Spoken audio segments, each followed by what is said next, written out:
Não, tô entrando agora.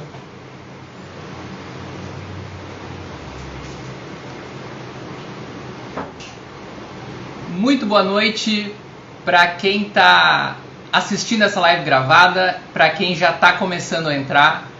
Sejam muito bem-vindas e bem-vindos à série de aquecimento do evento Bebê em Movimento, que vai acontecer no dia 30 de março, às 20 horas.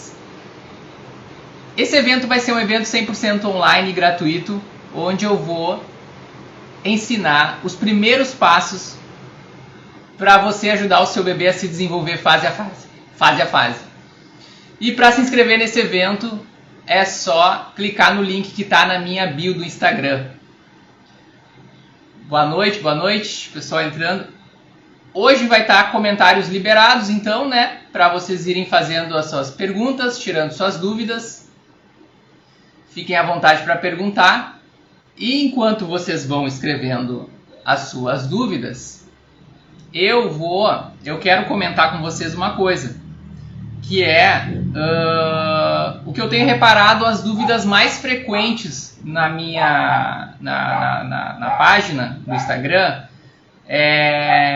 com relação ao desenvolvimento dos bebês.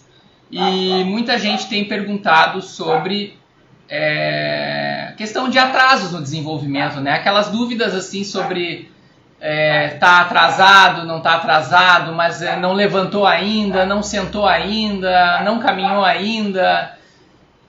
Então, o que é importante falar sobre isso, né? O desenvolvimento dos bebês ele acontece num ritmo variável, né? A sequência de desenvolvimento ela é previsível, mas o ritmo é variável. Então, assim, tem que tirar essa preocupação excessiva de que eu tenho 6 meses e ainda não sentou, né? Vamos ficar mais calmo com isso, sim, que dando as possibilidades para o bebê para ele se desenvolver, tornando o ambiente dele acessível para isso, ele vai, né, conseguir se desenvolver. Só depois de uma idade muito mais avançada, por exemplo, caminhar, né, até 1 ano e 6 meses é uma janela aberta para o caminhar, né? Só depois de 1 ano e 6 meses que a gente começa a se preocupar e avisar o pediatra que não está caminhando. Então, antes disso, é a nossa parte de tornar o ambiente favorável para o desenvolvimento. E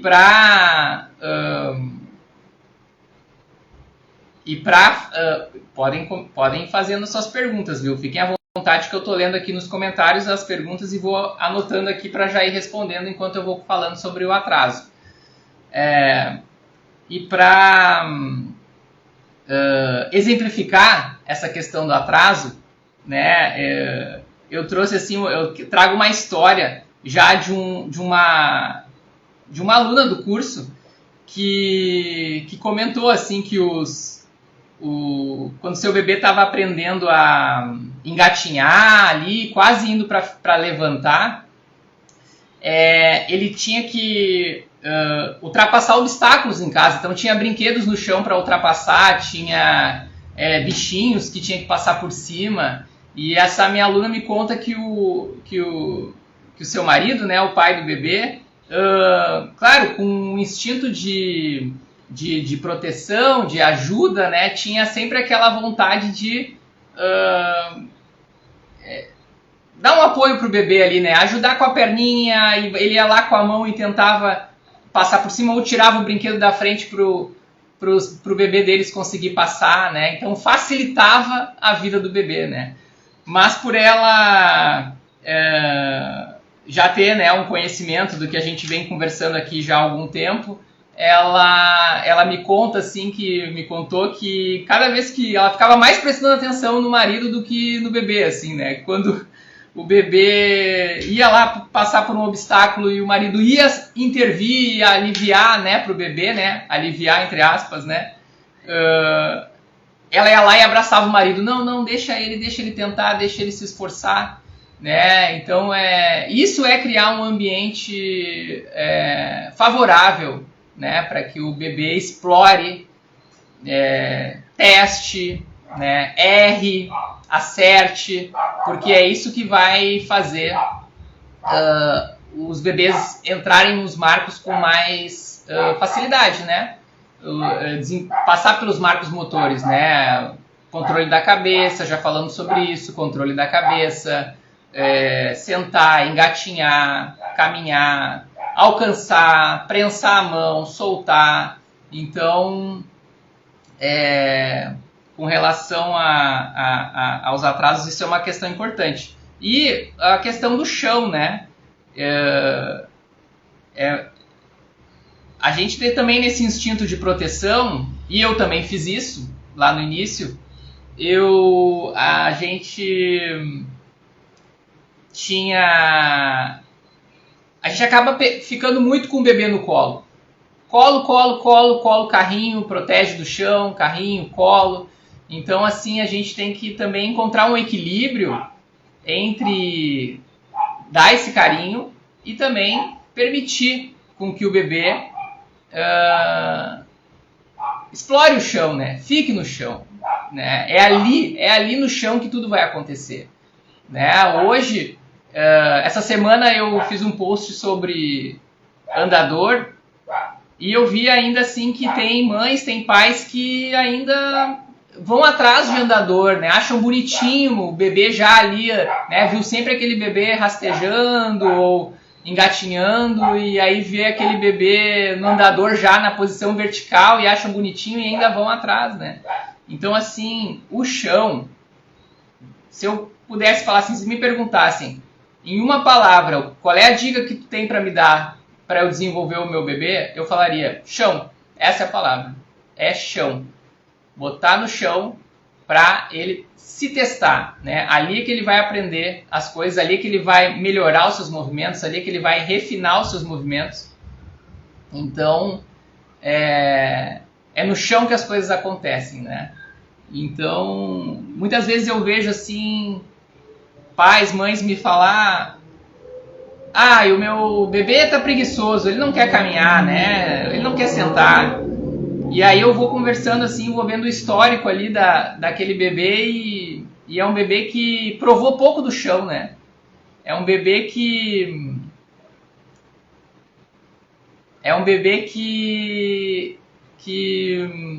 ficou muito em colo, ficou muito em carrinho, do colo para carrinho, então isso é uma questão muito importante que às vezes a gente passa batido por isso. Eu também passei numa fase, né, com a minha filha, então é importante sempre frisar isso, são coisas importantes. Primeira pergunta então aqui, recém-nascido tem um tempo determinado para ficar no chão? Então, essa questão do tempo, ela é muito relativa. Quem vai dizer o tempo é o próprio bebê, né? Tem bebês que são mais, digamos assim, aguentam mais tempo, suportam melhor, gostam mais de uma posição que outra ali, né? E tem bebês que não gostam, né? Eu já vi relatos de mães, de pais ali na nossa página. Por exemplo, eu insisto muito na questão de bruços. Eu acho que no início o bebê ele é muito importante ficar de bruços para desenvolver musculaturas importantes que vão ser usadas depois, mais tarde, inclusive, né, em marcos mais na frente. E alguns bebês assim, vi bastante relatos de mães dizendo que o seu bebê não gosta de ficar de bruços. Ele já não suporta, colocou na posição, ele já começa a chorar. Então, assim, óbvio, a gente não pode pegar e deixar, a gente tem que, se está assim, chorando muito forte, ali a gente tem que tirar da posição, não vai manter na posição de bruços, né, por exemplo, né? Mas, se ele suporta um pouquinho, a gente vai deixar um pouquinho. Se ele suporta um pouquinho mais, uma semana depois, 2 semanas depois, a gente vai deixar um pouquinho mais. Quanto ao recém-nascido, é a mesma coisa. Então, assim, nós vamos colocar em cima da cama, né? Como o recém-nascido não se movimenta muito assim, começa em cima da cama, de barriguinha para baixo, Como ele não tem controle da cabeça ainda, é de barriguinho para baixo com o rostinho virado para o lado, para ele já começar a querer se movimentar e mexer ali. Aí ele vai ficar, vou dar um exemplo aqui, ó, 15 segundos ali olhando, ó, o que aconteceu, por que a minha mãe e meu pai me colocaram aqui de barriga para baixo, que posição estranha é essa, e depois de 15 segundos ele vai começar resmungar e tal. Tira da posição, faz outra coisa, brinca de outra coisa, e aí depois em um outro momento do dia vai lá e testa a posição de novo, coloca ali, ele tá bem, ele mamou, já passou um tempo que ele mamou, mas também não tá perto na hora de dormir, então vamos testar de novo, vai lá e testa, e bota mais um pouquinho, deu 15 segundos, deu 30 segundos, deu 1 minuto e meio, tira, e vocês vão ver que quando ir acostumando, e ele vê que não tem nada de ruim nessa posição, e que ele também vai alcançar marcos melhores, ele também vai ver que ele vai conseguir fazer movimentos melhores com o passar do tempo, ele mesmo vai querer e vai curtir ficar nessa posição de barriga para baixo, por exemplo, ou curtir ficar no chão, ou aprender a brincar sozinho no chão mais tarde, né, quando eles começam a ganhar autonomia, né, e brincar sozinho. Então,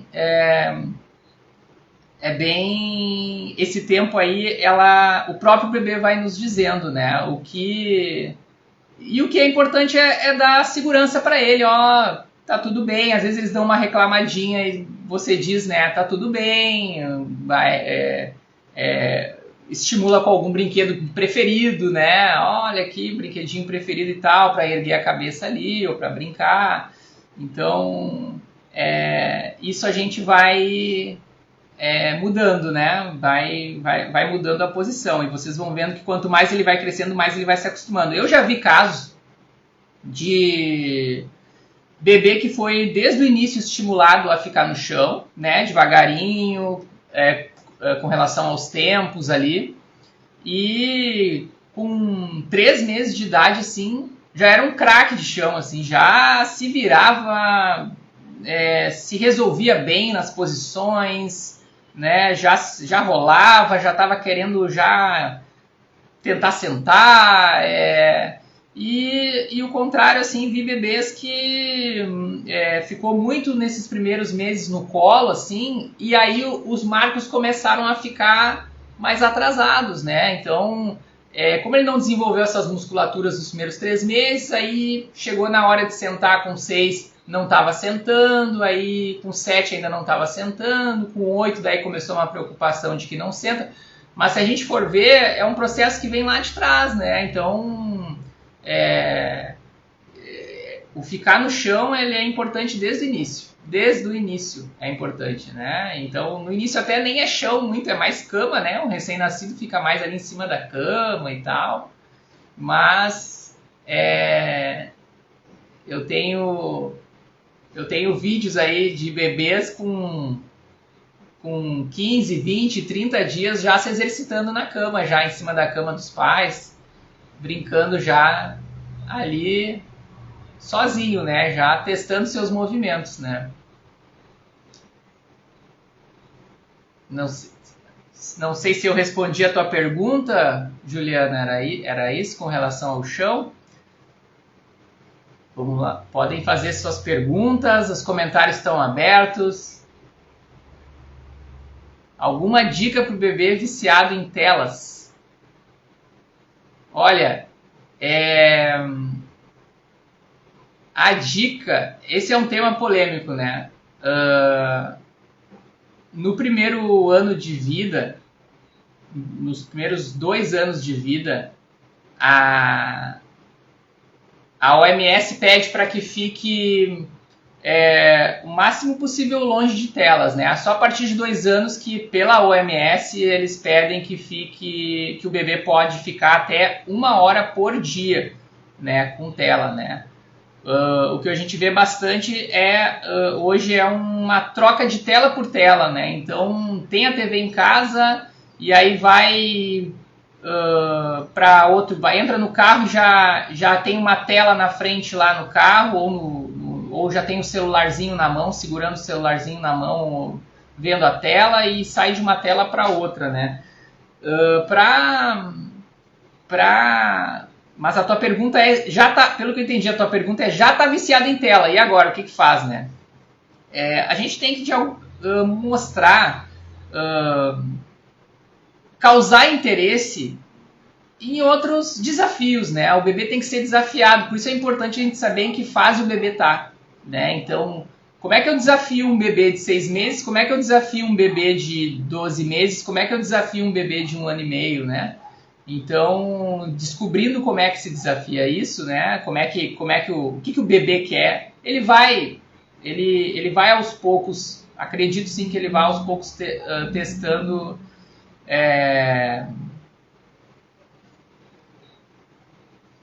sair da tela, né? Porque assim, ó, é muito mais interessante para o desenvolvimento, o instinto do desenvolvimento do bebê é muito mais interessante brincadeiras, situações onde exista reação, ação e reação.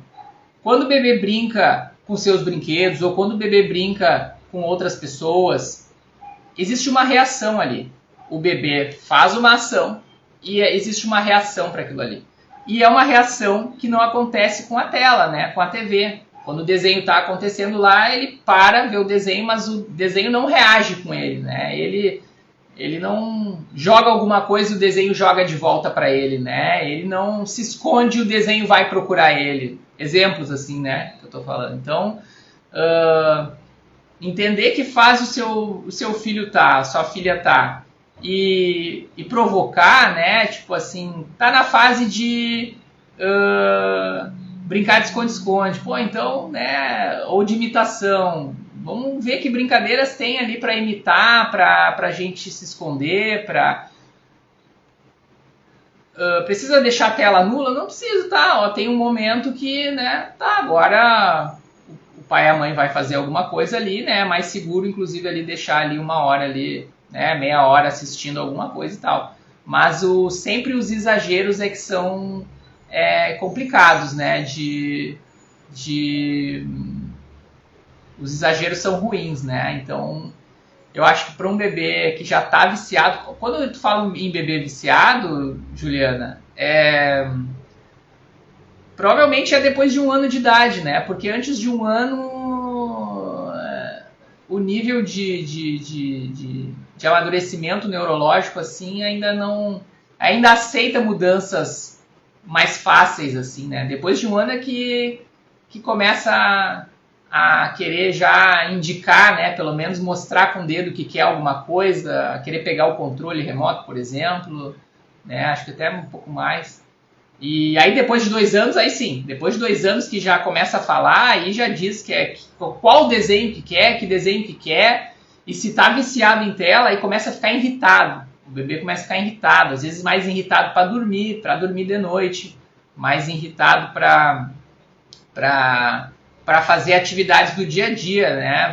Vai se perceber isso, porque essas brincadeiras fora das telas que eles desenvolvem, eles também desenvolvem questões como entender a reação das coisas, né? Entender que se a bolinha foi para lá, ela caiu lá, entender que tem que esperar agora para pegar ela de novo, algumas coisas nesse sentido, assim, né? A gente tem que...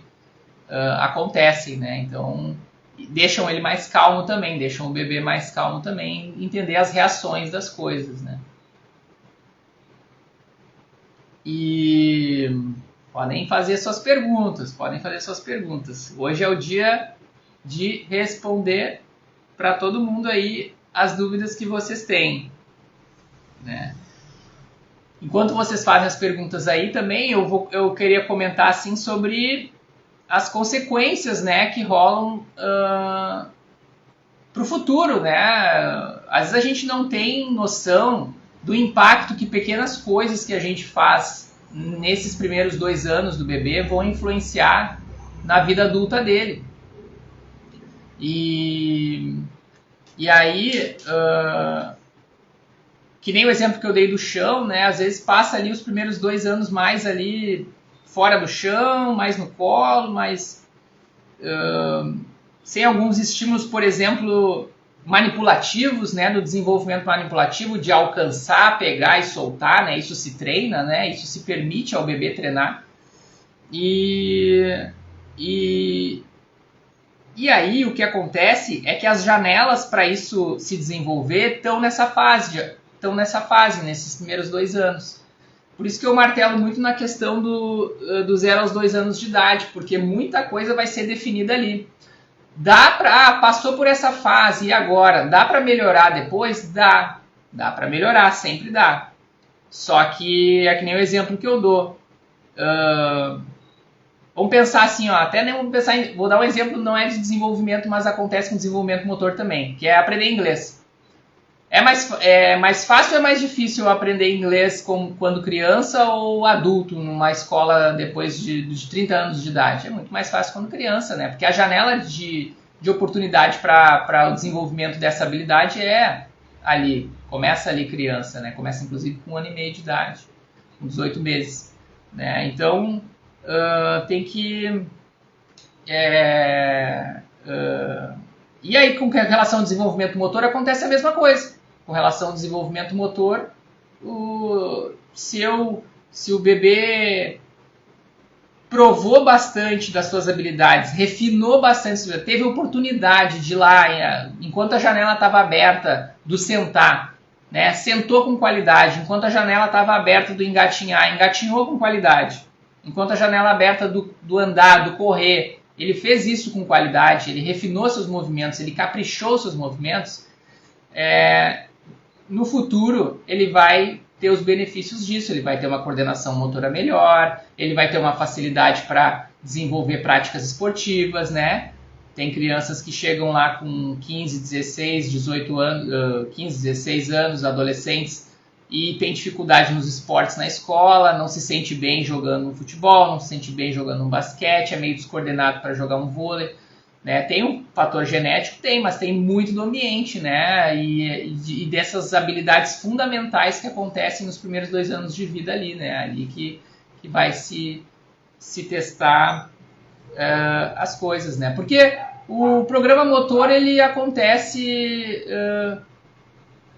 como um grande... Já vi esse exemplo também algumas vezes, como um grande guarda-roupas, né? Então, um guarda-roupa vazio. Um guarda-roupas vazio, né? A gente compra aquele guarda-roupa, chegou vazio em casa, ele está vazio. É assim que está lá o programa motor do bebê. Ele nasceu, ele está relativamente vazio. Tem os instintos ali, os reflexos primitivos que nascem com ele, mas ele está limpo, esse armário. E quanto mais o bebê repetir movimentos, quanto mais ele experienciar movimentos, ele provar, ele testar movimentos, né, mais ele vai colocar uma informaçãozinha nova nesse armário, ele vai colocar uma roupinha nova nesse armário, né? E aí nesse armário aí, daqui a pouco ele coloca uma bermudinha, né? Uma informação nova, eu sei controlar a minha cabeça. Depois que eu sei controlar a minha cabeça, eu não preciso mais pensar em como controlar a minha cabeça, eu posso já pensar em outras coisas, eu vou continuar refinando o movimento de controlar a cabeça, mas cada vez mais automático isso, sem precisar pensar sobre isso, e eu vou... pensar agora em que eu vou fazer daqui para frente, né? Que outro movimento mais complexo eu posso adquirir para colocar no meu armário de roupas. Daí ele vai lá e consegue colocar uma camisetinha nesse armário de roupas. Daqui a pouco ele começa a colocar uma luva, uma touca, um casaco, uma calça, uma meia. E quando vê, fechou 2 anos e esse armário de roupa está lotado de roupa. Então ele pode escolher que roupa ele quer usar. Tá tudo livre para ele, né? Tá tudo à vontade para ele usar. Então... mais ou menos como se fosse assim. E se a gente não dá oportunidade, né? Se a gente não fornece um ambiente que dê oportunidades para o bebê, nessa primeira parte de 0 a 2 anos, que as janelas estão tudo abertas ali para as habilidades fundamentais, chega lá com 2 anos, talvez esse armário ele não esteja tão preenchido, né? Então tem algumas gavetas desse armário que vão estar vazias, ou que vão estar só com uma roupinha ali, não vai ter muita opção para escolher. Então, por isso que a gente tem que fazer a nossa parte de promover um ambiente favorável, né? Porque ele se desenvolve de 2 jeitos, né? se desenvolve são dois jeitos, não, são dois quesitos que influenciam o desenvolvimento, que é a genética, que isso a gente não pode mudar, vem no gene, vem no DNA lá, né, algumas facilidades para algumas habilidades, e a outra parte que é bem importante, que é o ambiente, né? Então a combinação da genética com o ambiente é que vai fazer seu bebê se desenvolver, né? Então a criação dessa página, desse curso, é para trabalhar muito essa questão do ambiente, né? Porque muitas vezes a gente vê esse ambiente sendo desfavorável para o desenvolvimento do bebê. Deixa eu só puxar aqui uma pergunta que apareceu.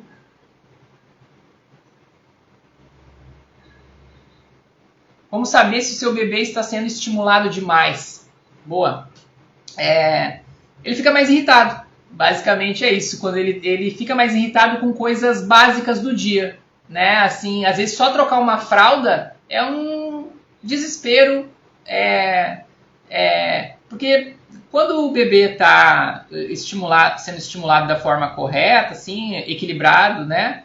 Tu vai ver assim que um banho, uma troca de fralda acontece muito mais com brincadeira do que com choro, né? É uma coisa leve, uma coisa brincadeira. O bebê já tentando pegar o seu pezinho lá na troca de fralda, no banho brincando com a água. Quando o bebê está sendo estimulado demais, que é o oposto, tudo fica de um jeito mais irritado, assim, né? A água irrita no banho, a fralda irrita, tirar a fralda, botar a fralda, dormir. Ele vai dormir com uma irritação, sabe? Então, eu acho que basicamente é aí que a gente vê que... Então a gente vai fazendo testes, né? A gente não sabe se é só isso. Mas não é uma tabela do Excel, né? Mas a gente tem que fazer testes, né? E ver, fazer algumas mudanças devagar e ver o que pode estar acontecendo ali. Às vezes é dor em algum lugar, né? Também. Vamos ver outra pergunta aqui. Com que idade posso ensinar meu filho a comer sozinho? 1 ano e 8 meses e ainda joga comida no chão. Boa. A questão de jogar comida no chão é porque o bebê... Tem um documentário na Netflix que mostra bem essa parte aí, que é o Bebês em Foco. E aí eles fizeram um estudo científico falando sobre isso, né? O que acontece? Eu falei antes numa outra pergunta ali, numa outra resposta, que o bebê gosta de interação, né? Sobre as telas. É muito mais interessante interagir com ação e reação do que com uma tela, né? E quando o bebê joga comida no chão, alguém vai limpar, né? Ou a mãe, ou o pai, ou alguém que está cuidando dele. Então acontece uma reação. Então ele acha interessante aquilo, que quando ele faz uma ação, acontece uma reação, né? Então ele vai repetir isso de novo, né? Vou jogar de novo porque eu quero ver a minha mãe vindo aqui de novo limpar, né? Porque assim ela interage comigo. Eu descobri isso. O que acontece, né? Quanto mais em outros momentos do dia, é o que eu acredito, que eu já vi, assim, quanto mais em outros momentos do dia você tiver momentos de interação de qualidade, desses de ação e reação, menos ele vai buscar. E nesse tipo de momento, por exemplo, que é o da alimentação, essa reação. Porque, vou falar de um modo bem popular, assim, ele já vai estar bem servido de ações e reações no dia com a mãe, com o pai, com o cuidador, né? Então, para que ele vai jogar comida no chão? Por que ele vai perder essa oportunidade de comer aquela comida? Mas, enfim, é um teste normal que eles vão fazendo, todo mundo passa por isso, é assim mesmo, e cabe a gente, assim, só ir aos poucos, né, mostrando ali, a comidinha é para ir na boca, eles veem muito por ação, né, o bebê entende muito mais com o movimento, nessa idade também, até antes disso, muito mais com o movimento do que com a tua palavra, né. Então tu falar assim, meu filho, não joga comida no chão, porque daí a tua comida não sei o que, tu não vai comer, tu vai ficar com fome e tal. Isso ele vai entender uma porcentagem bem pequena. Agora, se tu pegar e mostrar para ele, olha como é que né, a mamãe faz, o papai faz, né? A gente bota aqui a comida na boca, a colher no prato, a comida na boca. ele vai ter um entendimento muito melhor, a porcentagem é muito maior de entendimento vendo, né, a ação da coisa acontecendo. Por isso que muitos pediatras indicam que quando começa a introdução alimentar, que se comece, que já se estimule o bebê comer na mesa com os pais, porque ele vai olhando como é que os pais estão fazendo, ele vai analisando os movimentos dos pais, né? E aí, às vezes acontece muito na introdução alimentar, os pais comerem em um outro horário e o bebê comer sozinho na cadeirinha dele, porque também eu entendo, os pais estão atendendo o bebê, isso aconteceu conosco também, mas é importante de vez em quando fazer um revezamento, né? Fazer um revezamento. Uma hora come na cadeirinha porque é o que deu ali, outra hora come na mesa com os pais para a bebê olhar, né, os pais comendo, né?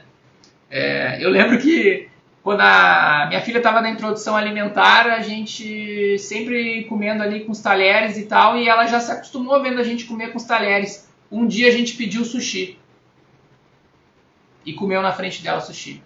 Ela ficou com os olhos, olha, eu acho que ela tinha uns 8 meses, ela ficou com os olhos arregalados. Ela nunca tinha visto comendo com os hashis, né, com os pauzinhos, né? E ela, peraí, isso é novidade. E ela mal comia a comida dela porque ela ficava olhando como é que eu faço para comer desse jeito, porque esse jeito é novo, esse jeito eles não tinham me mostrado. Então, é importante isso. E a questão de comer sozinho, Juliana, é praticando, né? Conversando, praticando, mostrando, repetindo. A repetição é que vai fazer ele chegar lá, né? Ele chegar lá, ele vendo as coisas acontecendo, ele entendendo a reação das coisas, ele entendendo, né, que se ele jogar no chão ele vai ficar com fome depois, ele entendendo essa reação também, né? Aos poucos ele vai encontrando a maturação neurológica necessária para adquirir essa habilidade aí que tu comentou, né? Deixa eu ver se tem.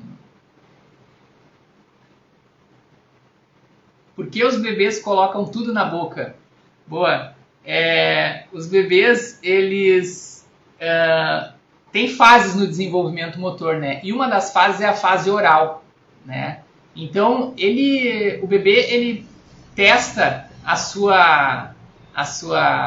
o seu conhecimento no mundo ao seu redor através do máximo de sentidos que ele puder usar, né? Então, visão, audição, tato, olfato, ele vai tentar um pouco de tudo, né? E um dos sentidos é o paladar. Então, pegar e levar na boca é testar, né? É ver o que esse objeto, como é que ele é frio, ele é gelado, ele é áspero, ele é liso, ele tem um gosto de alguma coisa, não tem, é um gosto ruim. Então, assim, ele tá testando, assim, né? Não precisa... Eu vejo muitos pais, muitas mães se preocupando muito com a questão de germes ou tira da boca e tal. Claro que a gente tem que cuidar algumas coisas para não ir na boca, assim, mas não precisa também não deixar nada das coisas ir na boca, né? Algumas coisas ali, um brinquedinho que tá ali, que é dele, que tá limpo e tal, deixa botar na boca, morder e tal, né? Alguma coisa nova que ele viu ali. Claro, não vai pegar alguma coisa suja e botar. Minha filha uma vez comeu um cocô do cachorrinho e comeu não, botou na boca, viu que era ruim, jogou fora e tal, mas isso a gente tem que cuidar, óbvio, né? Mas foi um deslize ali, um momento rápido, mas eles estão ali simplesmente provando, vendo, testando, né? Sentindo o cheiro, botando na boca, tocando com a mão, tá testando todos os sentidos ao máximo para reconhecer esse mundo novo que está aí fora, né? E então por isso que os bebês colocam tudo na boca, e é uma fase que passa também, né? Essa fase oral, em seguida ela passa e o bebê já com amadurecimento neurológico e tal já entende isso. E com relação ao amadurecimento neurológico, eu só quero conectar com relação a isso Porque muitos pais se baseiam, muitas mães se baseiam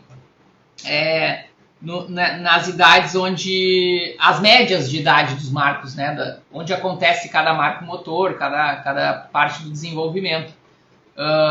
Então acontece casos assim que nem esse do botar na boca, o meu bebê tem tantos meses avançados e ainda coloca tudo na boca. A gente tem que cuidar muito da questão da gestação, né?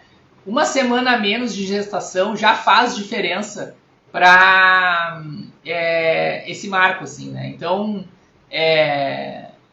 eu acho que o meu sobrinho tem, se eu não me engano, 2 semanas a menos de gestação do que... E não é prematuro. Ele não é prematuro, mas ele tem 2 semanas a menos de gestação do que a minha filha. E a gente acompanhando o processo de desenvolvimento deles, é natural a gente ver assim que talvez ele demore um pouquinho mais para conquistar o marco motor.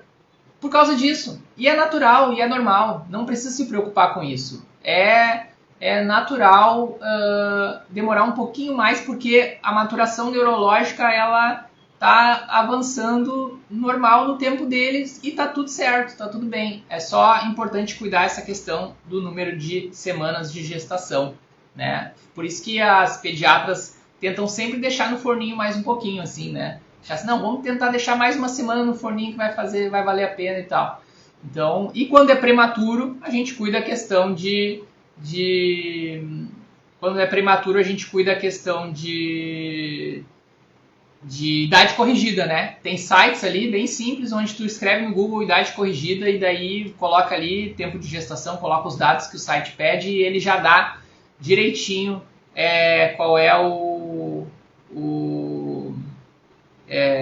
a idade corrigida, e daí você vai se guiar nos marcos em cima da idade corrigida, né? Não na idade cronológica que ele tem, né? Quando o bebê começará a sentar sozinho? Em média, o bebê começa a sentar sozinho mais ou menos aos 6 meses. Mas é uma média geral, né? Como eu disse antes, o ritmo é variável, a janela de oportunidade de sentar começa um pouco antes e ela vai até 10 meses de idade, a janela de sentar. Então, só depois de 10 meses é que é a preocupação de, leva no pediatra e olha por que não está sentando. Mas, em média, com 6 meses que eles começam a sentar sozinho, e tudo vai depender, como eu falei antes, do ambiente. Se o ambiente foi favorável, se desde que era recém-nascido já ficou se testando em cima da cama, no chão, de barriga para baixo, né, melhorando o controle da cabeça. Tudo isso vem escalonado desde de lá. Meu filho morde os colegas na escolinha. Devo estimular mais brinquedos de morder? 1 ano e 8 meses. Vou responder então essa última pergunta, pessoal, de hoje. É interessante isso aí. O que acontece, né? Cada caso é um caso, né? Tudo a gente vai na base de testes, né? A gente tem que testar. A gente não sabe exatamente o que vai dar certo e o que não vai dar. O que eu já vi, por exemplo, eu já vi o bebê mordendo na escolinha porque o pai e a mãe em casa brincavam de morder ele, porque é gostosinho um bebê, né? Dá vontade de morder, às vezes. Então tu vai lá e brinca de morder a coxinha, tá trocando uma fralda, brinca de morder a coxinha. Então ele vai vendo o movimento e vai querer repetir, né? Então isso é um teste. Então se é o caso de que brinca um pouquinho de dar uma mordidinha naquele braço gordinho, naquela perna gordinha, claro que com amor, trocar isso por beijinhos, por exemplo. Troca por um beijinho aqui, um beijinho ali, para não estimular, não deixar na mente do bebê essa questão de morder. Porque ele vai automatizar e vai achar que está tranquilo fazer isso. Outra questão os pais, as mães, os cuidadores não fazem isso em casa. Não existe isso em casa. Mas ele entrou na escolinha e também ele vai aprender com outros colegas. Então ele vai ver, nunca pensou nisso, nunca pensou em fazer isso, e vai olhar um colega mordendo o outro e dizer, opa, eu não sabia que eu podia usar minha boca para fazer isso nas pessoas. Vou testar, vou ver como é que é. E aí ele vai lá, vai testar e aí começa um processo de ensinar, né? Repetindo, né? Falando e mostrando, né? Eu gosto dessa expressão, falando e mostrando. Falando porque é uma porcentagem pequena que ele entende e mostrando que é a porcentagem maior, né? Então, não é quando vê, né? Não é para morder, é carinho no amigo, né? E faz o carinho, assim, né? Passa a mão, carinho, né? tá ali, tenta morder a cachorrinha da casa, né? Não é para morder ela vai se machucar se você morder ela. Carinho nela, e faz o outro movimento, né? Dá outra opção, né? Não só dizer não faz isso, dá outra opção, faz carinho nela, que ela gosta mais, assim como em ti, eu faço carinho em ti, é mais gostoso e tal. Então eu acho que é por aí que a gente vai ensinando. É um desafio, eu vejo assim, minha filha agora ganhou tem 2 anos e 1 mês, ganhou umas canetinhas, não é canetinha, tipo um giz de cera que molha na água e dá para pintar no azulejo do banheiro, para quando tá tomando banho, pintar as paredes do banheiro. Achei o máximo esse brinquedo, o máximo. Mas o que aconteceu? A minha filha, com 2 anos e 1 mês, nunca desenhou nas paredes de casa. Ela nunca tinha se ligado nisso. Quando ela foi pro box com a gente lá, pro banho, comigo, desenhou na parede e viu que era legal aquilo ali, ela disse assim, eu nunca pensei que eu podia fazer isso. O que acontece? Em 1 segundo, quando eu e minha esposa estavam fazendo outra coisa, olhando para outro lado, a gente olhou as paredes da sala, estavam tudo riscado.